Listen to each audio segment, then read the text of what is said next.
All right, do you remember your job from when you were in your 20s or 30s, or maybe you're there right now?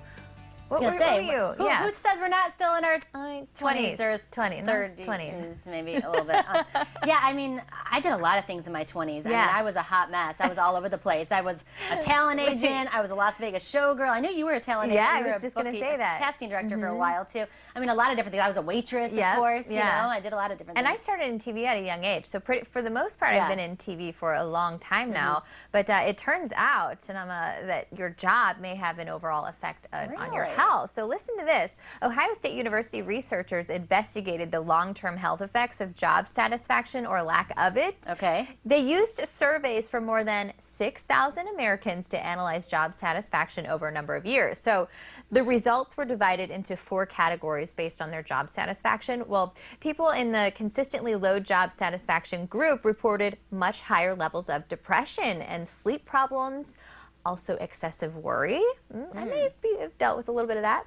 These people also scored lower on mental health measures. Study authors note that the group only did not appear to have any physical or mental health effects from their jobs were those in the group that started out with lower job satisfaction, and then it increased to good job satisfaction as time progressed. So I don't know. What do you think about that? What does that say? I don't know Maybe what working any of that in means. Entertainment until now?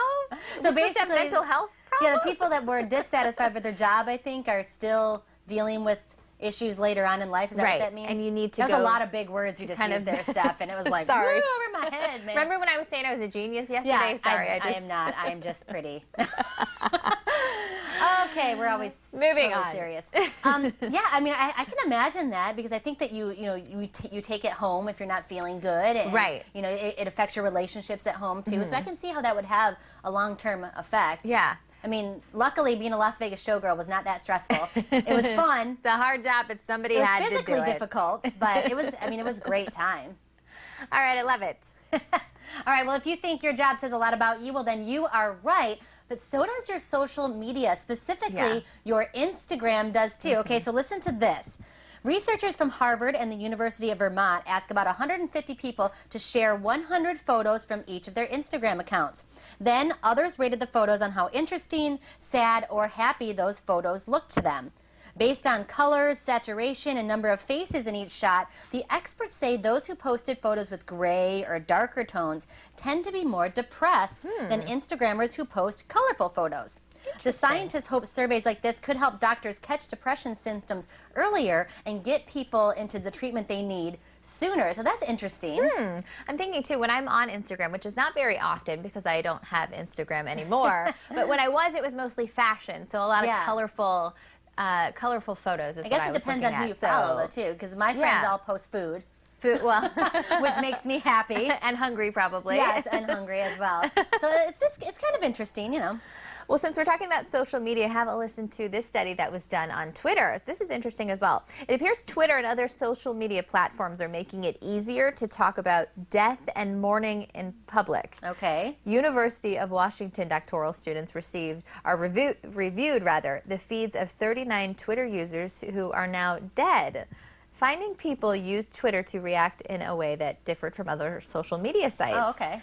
The team notes, as an example, Facebook posts tended to be more personal and involve people who knew the dead person. But Twitter users may not have known the dead person, or they tended to make both personal and general comments about that person. Well, on Facebook, you have more than 140 characters. And I know oftentimes, that's a good point. That's kind of it's been the new spot to post, you know, viewings and the information on the funeral. I mean, I get more information from that than you do in the obituaries of the newspaper. Yeah, that's so true. I can see that where that would be maybe a more personal thing. I just went through that with my grandfather, and most people found out through Facebook. Yeah. Well, then you can, a lot of people will make an entire page for that person to keep the memory alive as well. And I always wonder what happens to their Facebook page after they die. I know, I mean, I know that, I think Facebook, do they end up taking it down?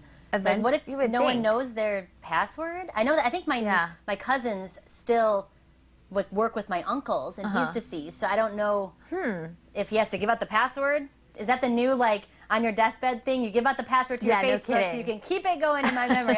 I don't know. I don't know. It's interesting. Be sure to check out our social media, by the way. We are on Facebook, Twitter, and Instagram. Not dead. We are very much alive. You can find some colorful pics and stories that you won't see on the show, so be sure to check us out.